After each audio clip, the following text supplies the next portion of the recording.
Yo, what's going on, guys? And today we're talking about why the month of October is so important for NBA teams in terms of their long-term planning. So just to start out, shout out Danny Leroux for this information.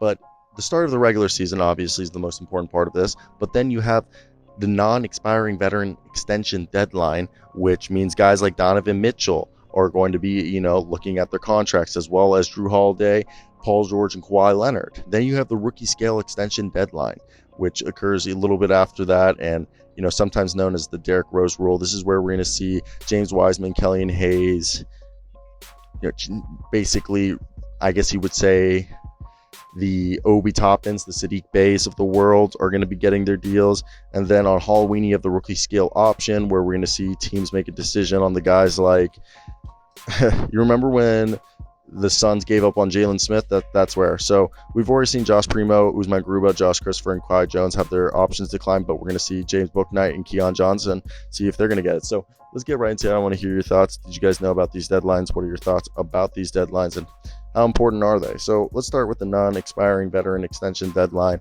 and that is going to be where players and owners have this restrictions that players with more than 1 year remaining on their contracts cannot negotiate or agree to an extension from the start of the regular season until the league year turns over the following July. One of the motivations there is to narrow the possible destinations general managers need to have while games that count are going on, but deadlines also can motivate action from the front office, or even force both sides to lay their cards on the table and get a deal done.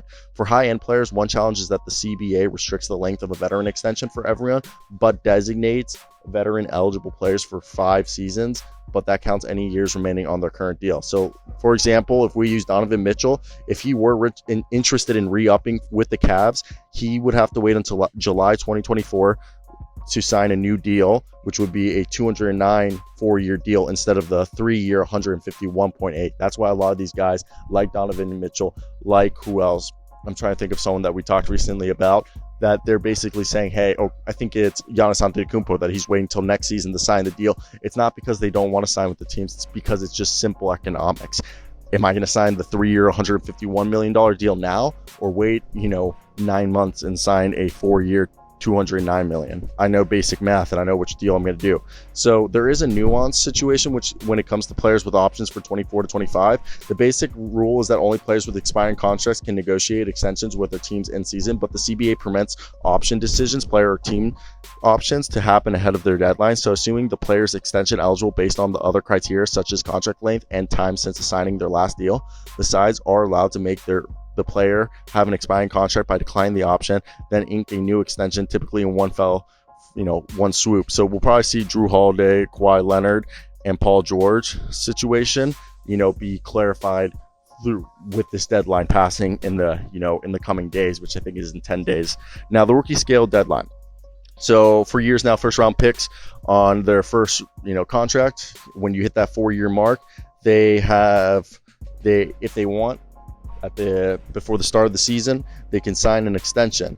And this is cool because this sets the contract structures with a few more years. I believe right now one of the final ways first rounders differ from their colleagues is when they are allowed to sign an extension. While most players on expiring contracts can negotiate until the league year turns over on July 1st of the next year, the window for rookie scale players ends on the first day of the regular season, going into the fourth year of their NBA contract. The ticking clock puts pressure on both sides, the agents of the players and the general managers, as they obviously don't want to go into the next season without an agreement on a player that they don't want hitting free agency. So basically what this allows them is whether the player is going to be hitting restricted or unrestricted free agency. And this has been something that we've seen, that the contract can value up to 30% of the free agency of the salary cap, depending on the benchmarks, like making an all-NBA team. So we'll see, like I mentioned earlier, teams like the Pistons who could have $30-60 million on cap space, depending on which players they keep, etc., like James Wiseman and Killian Hayes. Then of course, we saw how the Mavericks messed up and let, Jalen Brunson walk away for nothing. So there's always stuff like that. So keep an eye out for Obi Toppin, Josh Green, and Sadiq Bey. And then rookie scale options. This is basically, I believe, the last one. This is where you're going to see guys like James Bouknight, Keon Johnson. Who else is in that group? I feel like there's a few more guys. It's not, damn. Kelly Hayes, well, not Kelly Hayes, but like basically who's going to get money and not. So let me hear your thoughts. What do you guys think of this? Like, comment, and subscribe.